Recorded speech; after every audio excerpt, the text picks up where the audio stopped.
Shalom bien-aimés dans le Seigneur, rendez ma joie de me retrouver encore en ces lieux, Et je suis le frère Jonathan Paka. Le thème que nous serons en train de partager aujourd'hui s'intitule « Être équilibré ». Nous allons prier. Père éternel, nous te recommandons ces moments.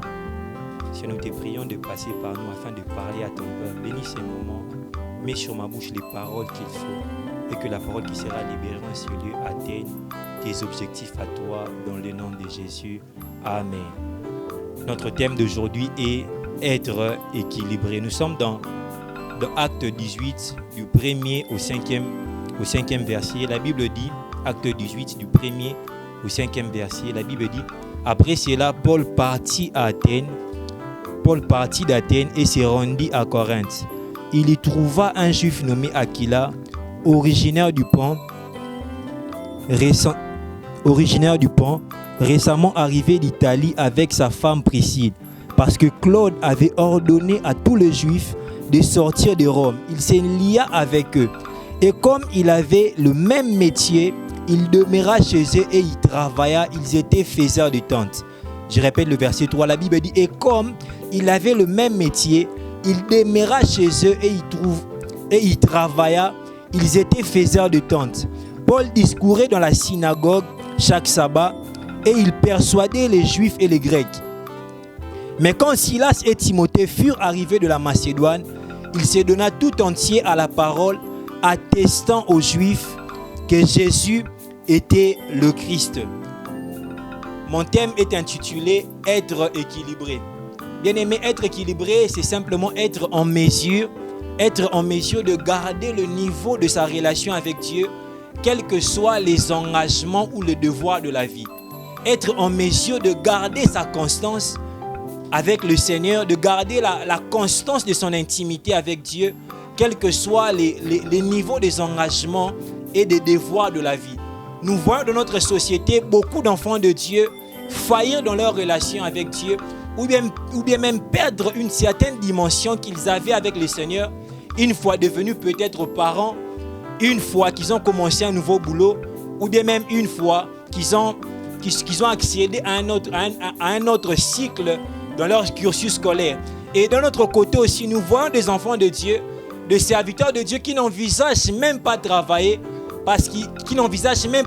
quoique Dieu ait mis en eux des potentiels pour être aussi importants dans le monde en dehors de l'église, mais ils ne veulent pas travailler parce qu'ils se disent qu'ils ne seront pas en mesure de combiner le travail et les services qu'ils rendent à Dieu. Ces personnes ont des potentiels. Ces personnes ont des capacités pour influencer le monde, pour être importants en dehors de l'église. Mais s'ils ne veulent pas travailler parce qu'ils se disent qu'ils ne seront pas en mesure de combiner et le service qu'ils rendent à Dieu et le travail. J'aimerais déjà dire à une personne que c'est une ruse du diable nous emmener d'un côté à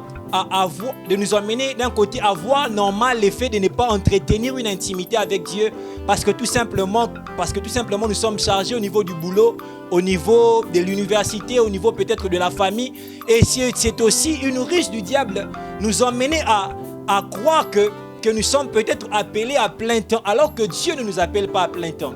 J'étais en train de dire que d'un côté, c'est une ruse du diable de nous emmener à trouver normal l'effet de ne pas entretenir une intimité avec Dieu parce que nous sommes chargés au niveau du boulot, parce que nous sommes chargés au niveau de nos engagements peut-être à l'université, peut-être dans la famille. Et c'est aussi une ruse du diable de nous emmener aussi à nous qui servons Dieu de croire que nous sommes peut-être appelés à plein temps. Je dis bien même peut-être appelés à plein temps.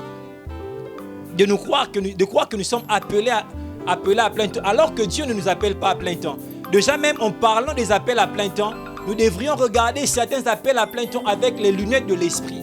Parce que certains appels à plein temps, certains qui disent que je suis appelé à plein temps, Dieu ne leur a pas appelé à plein temps. Je suis une personne qui croit qui croient qu'à 70%, l'appel à plein temps vient avec le temps.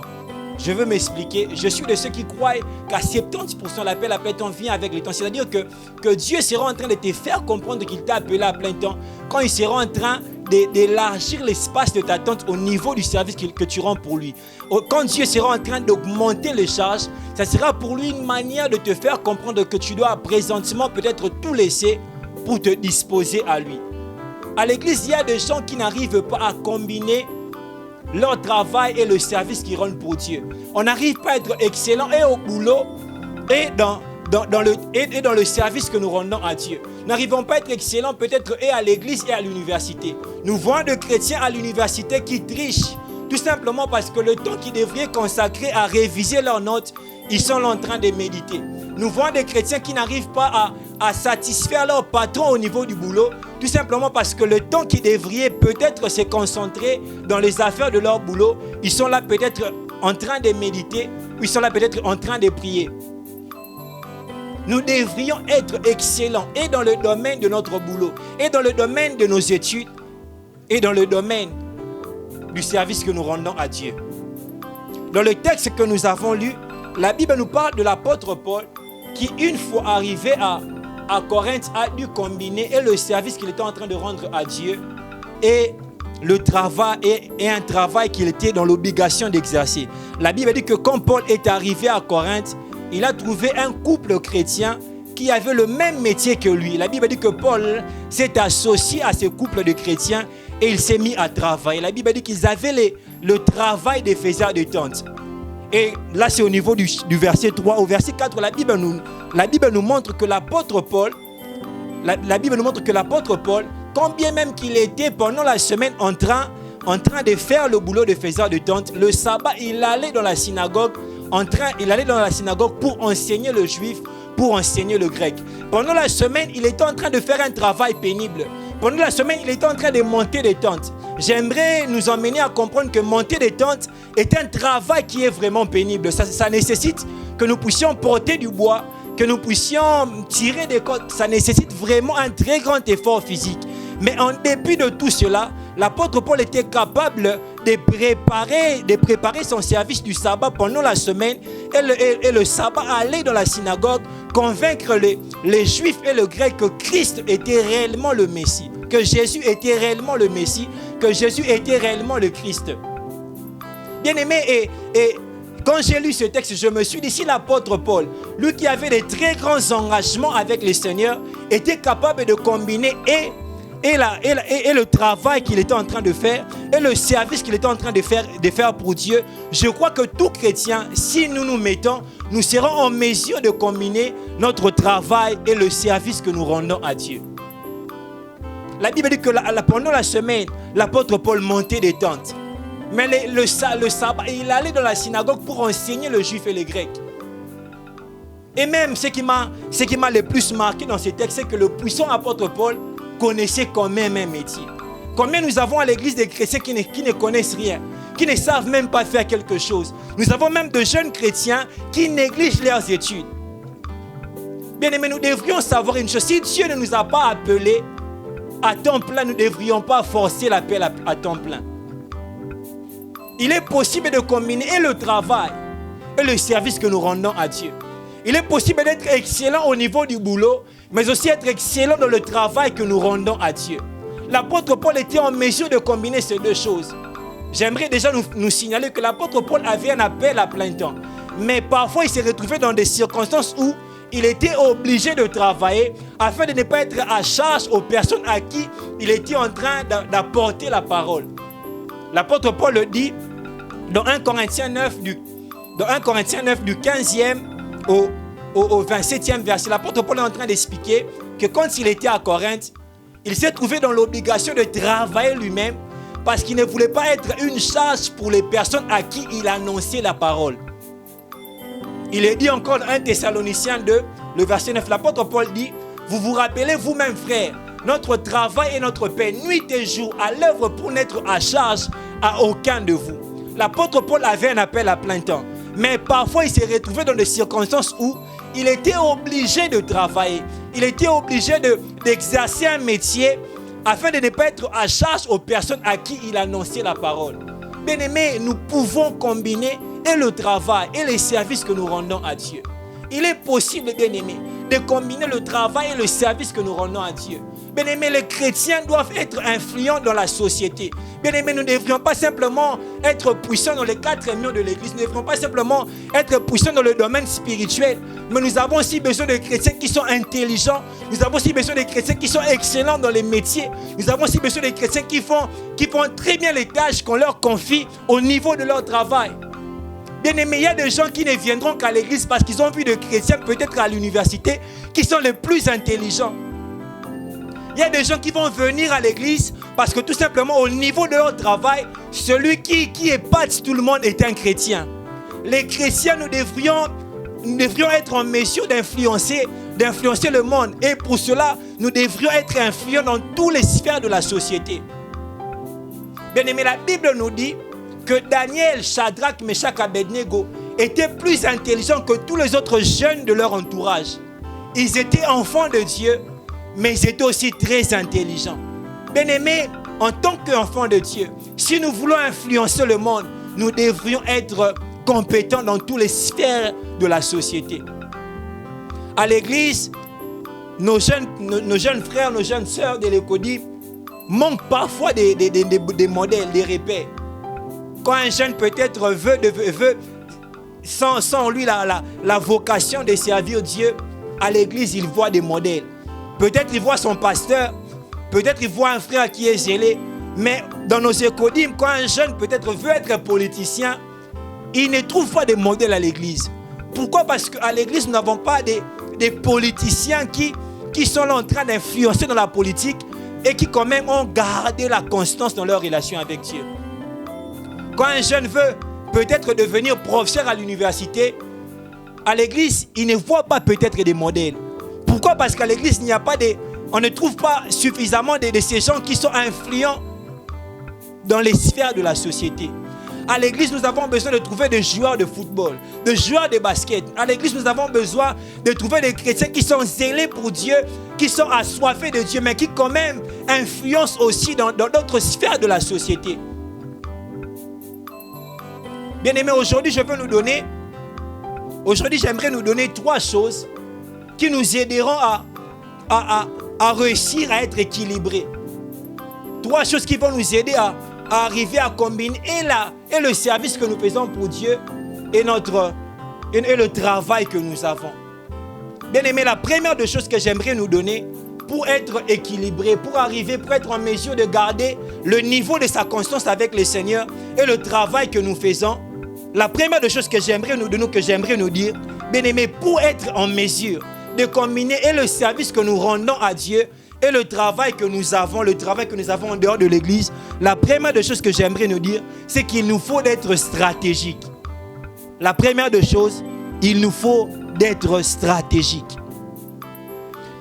Quand nous lisons la parole de Dieu dans 1 Pierre, la Bible est en train de nous parler.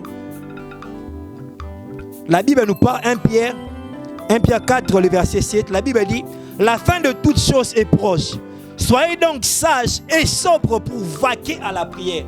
Dans ces passages, l'apôtre Pierre est en train de nous dire 2 choses qui peuvent nous aider, qui peuvent nous permettre à vaquer à la prière en ces temps de la fin. L'apôtre Pierre dit: soyez sages et sobres pour pouvoir prier, pour pouvoir vaquer à la prière, pour pouvoir garder le niveau de sa relation avec le Seigneur.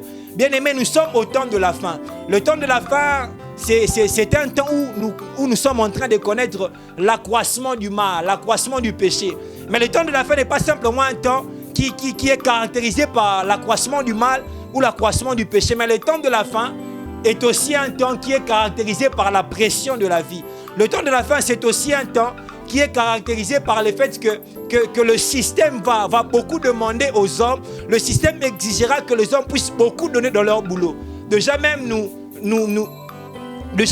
connaissons la situation qui vient de frapper le monde, le confinement, la maladie qui vient de ravager le monde. Nous étions dans le confinement, on vient de nous déconfiner et nous sommes tenus nous sommes tenus de relever le défi de l'économie. L'économie était par terre et une fois le confinement terminé, nous devrions travailler pour relancer l'économie. Et dans nos boulots, dans nos boulots, on nous exige beaucoup de choses. Déjà même pour nous qui étudions à l'université, il y a eu une accélération terrible. On nous demande de beaucoup travailler. On est un peu submergé par le cours. Et j'aimerais nous proposer une de ces choses que l'apôtre Paul a eu à nous, que l'apôtre Pierre nous dit dans ses textes de 1 Pierre 4, 7, pour pouvoir être en mesure de combiner les études et le travail et le service que nous rendons à Dieu, pour pouvoir être en mesure de garder le niveau de sa constance avec le Seigneur, quels que soient les engagements, quels que soient nos études, quels que soient nos travaux, quels que soient nos travaux.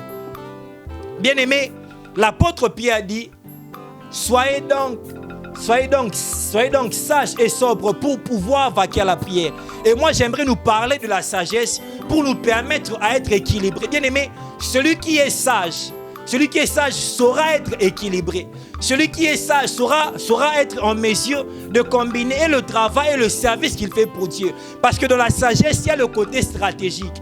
Dans la sagesse, il y a le côté stratégique. Celui qui est stratège est aussi une personne sage. Le côté stratégique d'une personne révèle sa sagesse. Si nous sommes stratégiques, nous serons en mesure d'établir un programme pour les activités, pour les choses que nous allons faire durant une journée. Si nous sommes stratégiques, nous aurons un agenda pour nos journées, un agenda pour nos semaines. Si nous sommes stratégiques, nous allons établir une forte planification de toutes les choses que nous devrions faire durant une journée.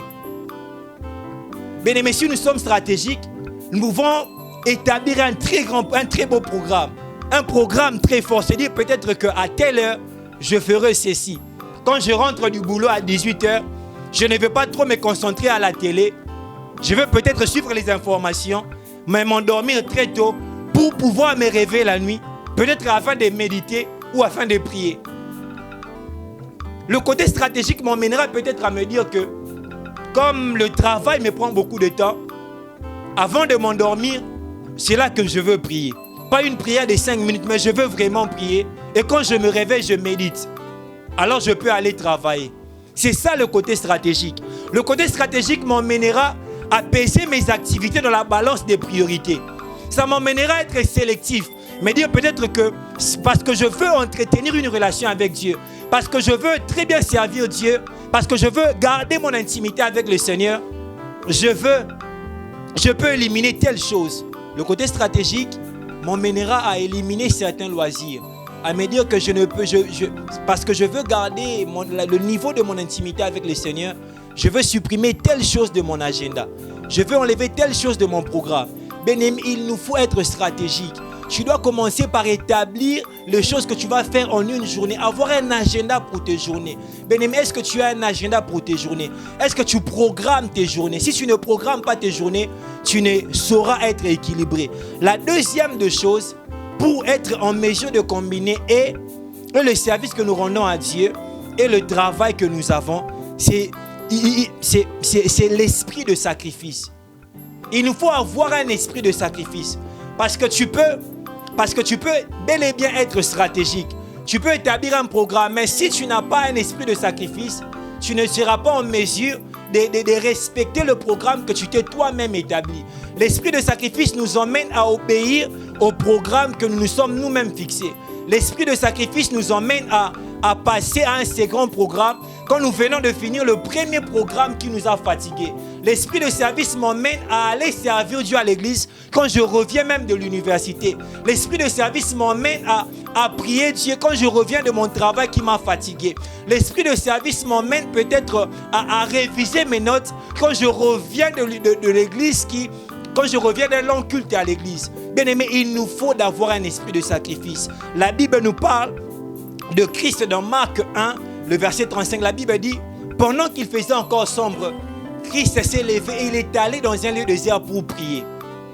La Bible dit que Christ est allé dans un lieu désert, il s'est mis à prier. Et au verset 39, la Bible dit que quand Christ a fini, la Bible nous montre que quand Christ a fini, directement, il est allé prêcher. Pourquoi? Parce qu'il avait un esprit de sacrifice. il pouvait finir le premier programme et passer au deuxième programme. Bien aimé, nous devrions avoir un esprit de sacrifice. Paul, pendant la semaine, il portait de lourdes charges. Et parce qu'il devrait le sabbat aller apporter la parole dans la synagogue, pendant qu'il portait de lourdes charges de la semaine, la journée, le soir, il se mettait à prier. Il travaillait, il préparait le service qu'il devrait rendre à Dieu le sabbat. Bien aimé, nous devrions avoir un esprit de sacrifice. Nous devrions nous sacrifier. Bien aimé, là, il n'y a pas une vie chrétienne réussie si nous n'avons pas un esprit de sacrifice. Déjà même la Bible dit que le royaume de cieux est forcé. Le royaume de cieux appartient à ceux qui se font violence. Apprends à te faire violence. Bien aimé, apprends à te faire violence. Apprends à te faire violence. La Bible nous parle de Daniel. La Bible dit que Daniel était en mesure de prier 3 fois en un jour. Et Daniel était un homme élevé. Daniel était un haut cadre de l'empire babylonien. Si nous pouvons même contextualiser, nous allons dire que Daniel était comme le premier ministre de l'empire babylonien. Je crois même que Daniel devrait superviser un grand nombre de travail. Il devrait peut-être conduire des réunions. Il avait des gens sur sa chasse qui devraient superviser. Il avait beaucoup de travail à faire. Mais quand même, malgré tout le travail, malgré tout ce qu'il devrait faire, malgré les charges qu'il devrait assumer, Daniel trouvait le temps pour son Dieu. Daniel trouvait le temps pour son Dieu. J'imagine qu'en ces temps, on a un premier ministre qui est constant dans sa relation avec Dieu. Combien ça va influencer? J'imagine en ces temps, on a un serviteur de Dieu puissant à l'église, puissant dans le spirituel, mais aussi qui impacte dans notre domaine de la vie. J'imagine en ces temps, on a un serviteur de Dieu, pasteur, prophète, apôtre, mais qui est professeur à l'université. Combien ça sera influençant pour la génération qui est en train de monter? Bien aimés, nous devrions avoir un esprit de sacrifice. Nous devrions nous sacrifier. Nous devrions bâtir l'église spirituellement et physiquement. C'est pour ça que nous devrions prier et nous devrions aussi travailler. Prier pour bâtir l'église spirituellement et travailler pour bâtir l'église financièrement. Bien aimé, si à l'église nous avons des millionnaires, on n'aura pas besoin de recourir à certaines personnes pour les charges de l'église. On a besoin de ces frères qui travaillent à l'intercession, qui est là ponctuel, mais qui est là ponctuel à l'intercession, mais qui a aussi des très grandes charges dans la vie en dehors de l'église. Il est en mesure de combiner ces deux choses. Bien aimé, combien ça sera influençant, combien ça va inspirer le monde, combien ça va inspirer les jeunes gens. Nous devrions avoir un esprit de sacrifice. Nous devrions nous sacrifier. Le côté stratège ne suffit pas. Nous devrions avoir un esprit de sacrifice pour être en mesure de respecter le programme que nous nous sommes nous-mêmes fixés. Bien aimé, la troisième et la dernière des choses, c'est l'amour de Dieu. Pour être en mesure de combiner le service que nous rendons à Dieu, ou en d'autres termes, le niveau de notre relation avec Dieu et le travail que nous avons dans la société, il nous faut d'être des personnes qui aiment Dieu. Pourquoi l'amour de Dieu? Parce que l'amour de Dieu est le socle et le fondement de toutes les actions que nous posons pour Dieu. Celui qui n'a pas l'amour de Dieu ne peut pas se sacrifier, ne peut pas se sacrifier pour Dieu. Tu ne peux pas avoir un esprit de sacrifice si tu n'as pas au préalable l'amour de Dieu. C'est l'amour de Dieu qui nous pousse à nous sacrifier pour Dieu. Celui qui n'aime pas Dieu ne peut pas se sacrifier pour Dieu. La Bible dit dans 1 Jean 5, le verset 3, la Bible dit que l'amour de Dieu consiste à garder ses commandements et ses commandements ne sont pas pénibles. Bien aimé, pour celui qui aime Dieu, les commandements de Dieu ne seront pas pénibles. Pour celui qui aime Dieu, les commandements de Dieu ne seront pas une chose pénible. Nous devrions aimer Dieu. Si j'aime Dieu, je ne supporterai pas répondre aux engagements de mon boulot et ne pas répondre à mes engagements pour Dieu. Mais si j'aime Dieu, je vais répondre et aux engagements de mon boulot et à mes engagements pour Dieu. Nous devrions avoir l'amour de Dieu. Si j'aime Dieu, je ne supporterai pas ne pas prier parce que tout simplement ma journée a été chargée. combien même que ma journée a été chargée, je veux me lever la nuit pour prier, je veux me lever la nuit pour adorer, je veux me lever la nuit pour méditer la parole de Dieu. Le matin, j'irai servir Dieu. À 18h, j'irai à l'église tout simplement parce que j'aime Dieu. Je veux me sacrifier, je veux me donner. Bien aimé, l'amour de Dieu, c'est ce qui nous pousse à faire toutes choses pour Dieu. Bien aimé, Dieu nous appelle à combiner les deux choses.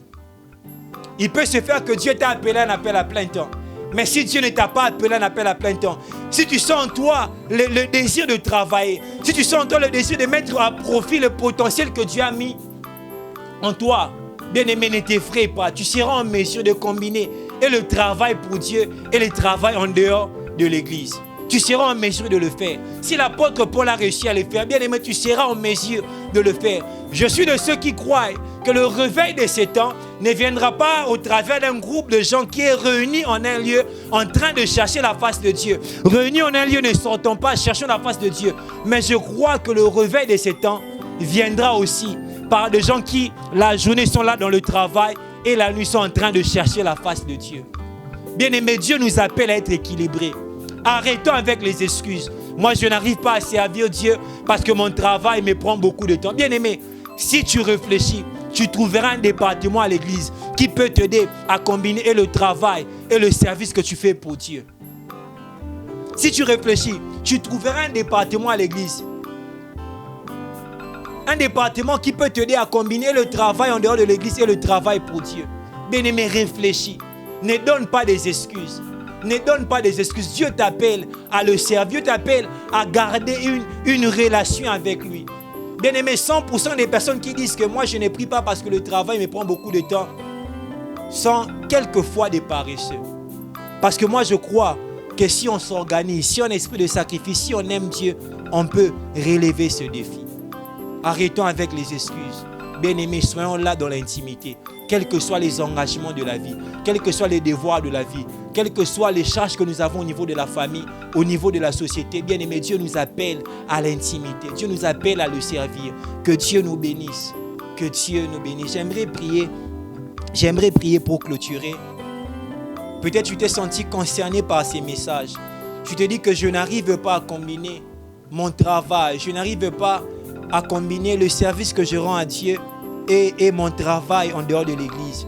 Bien-aimé, j'aimerais te dire que si des gens avant toi ont réussi à le faire, toi aussi, tu peux réussir à combiner. Si l'apôtre Paul, qui avait beaucoup de charges, a réussi à le faire, bien-aimé, toi aussi, tu peux réussir à combiner. Je prie que Dieu te donne la sagesse.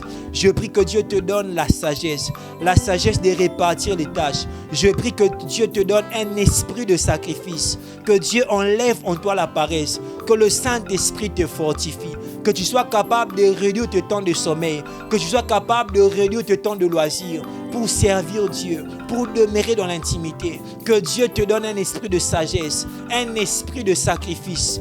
Que Dieu te fortifie. Bien-aimé, que Dieu te fortifie. Qu'à dater de ce jour, que tu sois en mesure de combiner et le travail et le service que tu rends à Dieu. Que Dieu ôte en toi la paresse. Que Dieu ôte en toi les faiblesses. Dans le nom de Jésus. Dans le nom de Jésus.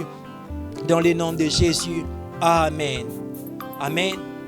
Que Dieu vous bénisse, vous qui étiez connectés. Vous qui étiez connectés aujourd'hui. Je suis le frère Jonathan Paka, votre bien-aimé. Je crois que Dieu s'est servi de moi pour vous apporter une parole qui vous aidera à être équilibré.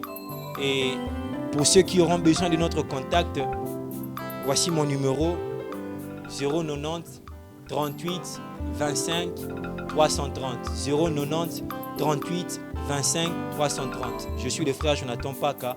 Que Dieu vous bénisse et qu'il vous donne d'être équilibré. Et que Dieu bénisse aussi la parole du Christ. Que Dieu bénisse nos bien-aimés pour le travail qu'ils sont en train de faire, pour soutenir les âmes, pour conduire les âmes, pour édifier les âmes. Que Dieu le bénisse et que Dieu les étende.